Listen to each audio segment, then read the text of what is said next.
Good morning to all guest. Degree विद्यार्थी आपले मनोगत व्यक्त करायला येत आहे.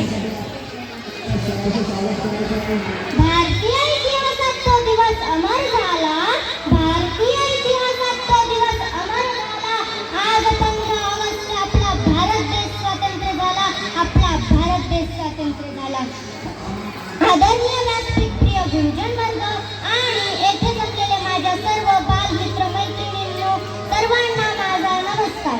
सर्वप्रथम तुम्हाला 15 ऑगस्टच्या खूप खूप शुभेच्छा. माझे नाव आरोही अंगद कराटे. मी आपल्या तिरंगाला सलाम करून माझ्या भाषणास सुरुवात करते. ना कोणासाठी ना श्रीमंतीसाठी, ना कोणासाठी ना श्रीमंतीसाठी. आयुष्य खूप छोटं आहे. आपण जगणार फक्त या देशासाठी. आपण जगणार फक्त या देशासाठी. मित्रांनो, 15 ऑगस्ट सर्व भारतीयात उत्साहाचा आनंदाचा दिवस आहे.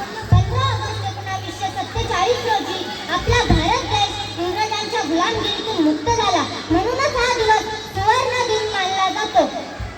आपल्या देशाला स्वातंत्र्य मिळवून देण्यासाठी अनेक वीरांनी आपल्या प्राणाचे बलिदान दिले, पण आपल्याला स्वातंत्र्य मिळवून दिले. आणि ते थोर महावीर म्हणजे स्वराज्य हा माझा जन्मसिद्ध हक्क आहे आणि तो मिळवणारच अशी सिंहगर्जना करणारे लोकमान्य बाळ गंगाधर टिळक, सुभाषचंद्र बोस, पंडित नेहरू, भगतसिंग, राजगुरू यासारख्या अनेक थोरवीरांनी आपले आयुष्य देशावर वळवून टाकले. यांच्या अनमोल बलिदानामुळे आज आपण या भूमीवर मोकळा श्वास घेत आहोत. जगले ते देशासाठी आणि देशासाठी हुतात्मा झाले. जगले ते देशासाठी आणि देशासाठी हुतात्मा झाले.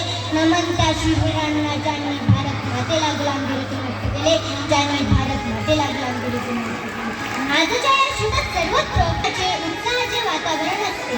आपले माननीय पंतप्रधान दिल्लीच्या लाल किल्ल्यावरती ध्वजारोहण करतात व आपले तिन्ही दलशक्ती प्रदर्शन करतात. शाळा व कॉलेज स्तरावर हा दिवस खूप मोठ्याने साजरा केला जातो. अनेक सांस्कृतिक कार्यक्रम आयोजित केले जातात. आपल्या देशाला शाळा व कॉलेज स्तरावर हा दिवस खूप मोठ्याने साजरा केला जातो. देशातील सर्व नागरिकांनी एकत्र येऊन आपल्या भारताला महासत्ता बनवण्यासाठी प्रयत्न केले पाहिजे. तिरंगा झेंडा फडफडे जय जयकार बोला. तिरंगा झेंडा फडफडे जय जयकार बोला. आज 15 ऑगस्ट आपला भारत देश स्वतंत्र झाला. आज 15 ऑगस्ट आपला भारत देश स्वतंत्र झाला. मी स्वातंत्र्य दिनावर एक छोटीशी कविता